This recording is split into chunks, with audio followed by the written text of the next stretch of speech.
Eternals के final trailer को देखने के बाद मुझे ऐसा लगा कि मूवी में काफी चेंजेस होंगे। चेंजेस लाइक जो चीजें हमने कॉमिक्स में पढ़ी और देखी हैं वो शायद मूवी में डिफरेंट होंगी। हम ये तो जानते हैं कि इटरनल्स को सेलेस्टियल्स ने बनाया है और हमने इटरनल्स का एक scene Guardians of the Galaxy में भी देखा था। पर कुछ थ्योरीज जैसे थैनोस के इन्फिनिटी गॉन्टलेट से 3 बार स्नैप करने के बाद भी इटरनल्स ने इंटरफेयर क्यों नहीं किया। ट्रेलर में हमने कुछ सेलेस्टियल्स को भी देखा, तो ये सेलेस्टियल्स कौन है और इनका नाम क्या है। तो इस ट्रेलर को देखने के बाद कुछ थ्योरीज हैं जिनके बारे में आज मैं इस वीडियो में बात करूंगा, तो वीडियो को एंड तक जरूर देखना।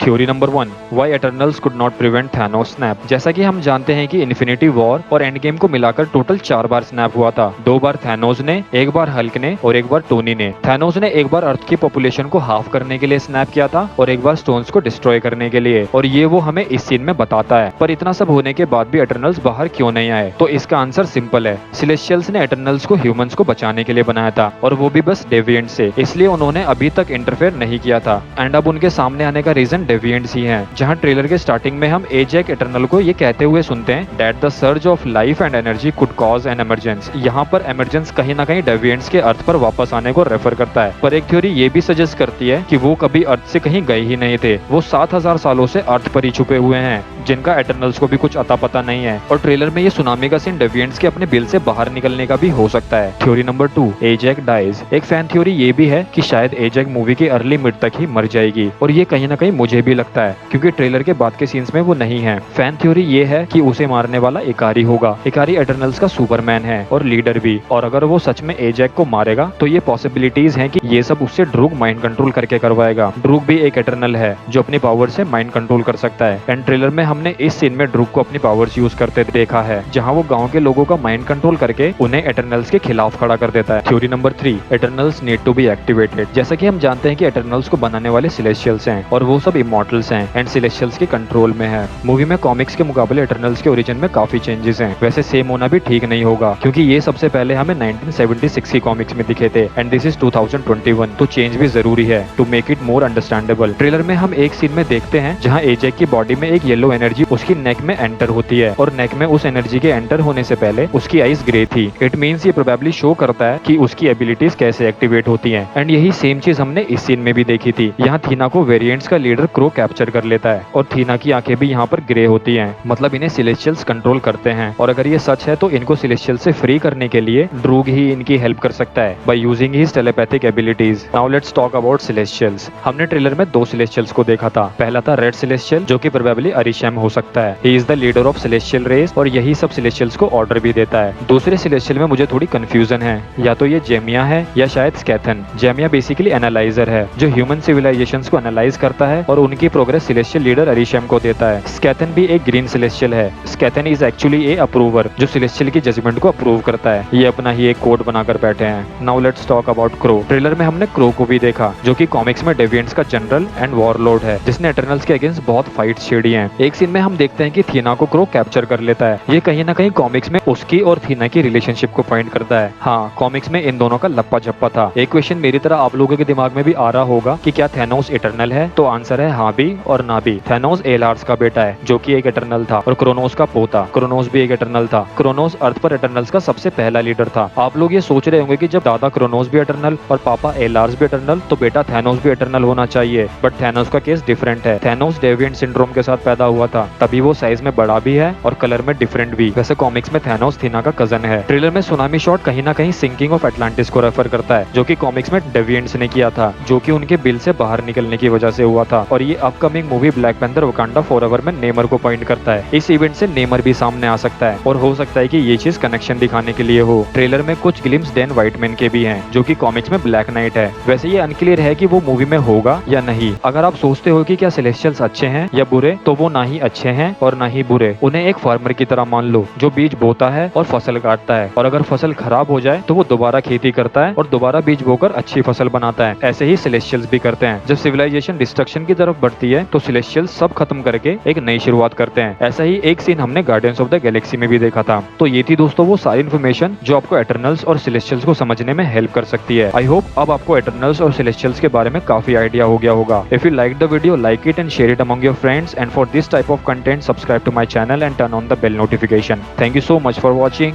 and you guys are awesome.